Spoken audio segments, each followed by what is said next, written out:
Hello বন্ধুরা, আজ চলে এলাম আর একটা ছোট্ট ব্লগ নিয়ে। দুপুরবেলায় অফিস করতে করতে দেখলাম আজকে কাজের চাপটা একটু কম।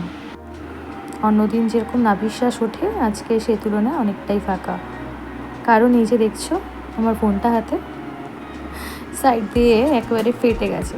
বেশ কিছুদিন ধরেই অফিসের ফোনটা হ্যাং করছিল। কমপ্লেন করেছি বহুবার, বাট কোনো সদুত্তর না পাওয়ায় আজ ফোনটা নিজেই হাল ছেড়ে দিল। হঠাৎ করে পুরো বন্ধ হয়ে গেল, যার জন্য কাজের প্রেশারটা একটু কম। তাই ভাবলাম মিশো থেকে কিছু পার্সেল এসছে, তার মধ্যে একটা ছিল ফ্রিজে কিছু স্টোর করে রাখার কন্টেইনার্স। বেশ কম দামেই পড়েছে, খারাপ হয়নি একেবারে।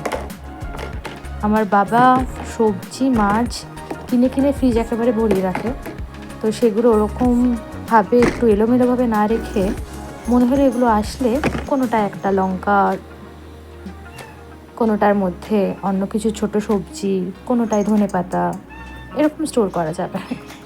এই যে আমার ভুতুরানি সারাদিন গেটের সামনে বসে তার বাইরের বন্ধু বান্ধবগুলিকে দেখে বেড়ায়। আর এই যে মাস্কু তার দিদির পাশে, এটি চম্পক। এ আমার বাড়িতে ছোট থেকে একে পুষিনি, কিন্তু এরা ভালোবাসা বোঝে, তো সেই জন্য আমার কাছেই থাকে প্রায় সময়। ছোটোবেলায় বলেছিলাম ওর মালিককে যে যদি আমায় দিয়ে দেয় আমি পুষবো, বাট ওই বাড়ির মেয়েটিও খুব ভালোবাসে ওকে, সেই জন্য কিন্তু ও দুই বাড়ির ভালোবাসাই পায়।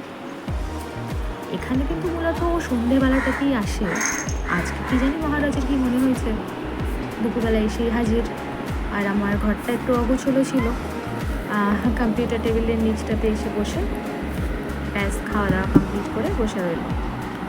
ভীষণ মিশুকে একটি বিড়াল, ওর বাড়িতে ওকে কী নামে ডাকে জানা ছিল না, শুধু এই ওই বলে ওকে ডাকবো, তাই আদর করে আমার এক বন্ধু ওর নাম রেখেছিল চম্পক, সেই থেকে চম্পক বলেই ডাকা। ভীষণ মিশুকে যেখানে দেখবে রাস্তাঘাটে পেছন পেছন বাড়ি চলে আসবে, কোনো কিছু লোক নেই যে না বিস্কিট, যেরকম কুকুরটা সন্ধ্যে গেলে যে না আমার একটা বিস্কিট দেবে, ওদের কিন্তু সেই লোকটাও থাকে না। তারপরেও কিন্তু মানুষের কাছে ভালোবাসাটা ওরা সেই তো পায় না। যাই হোক, পরবর্তীকালে চেষ্টা করবো আরও ভিডিও দেওয়ার। সঙ্গে থাকবেন, ভালো থাকবেন।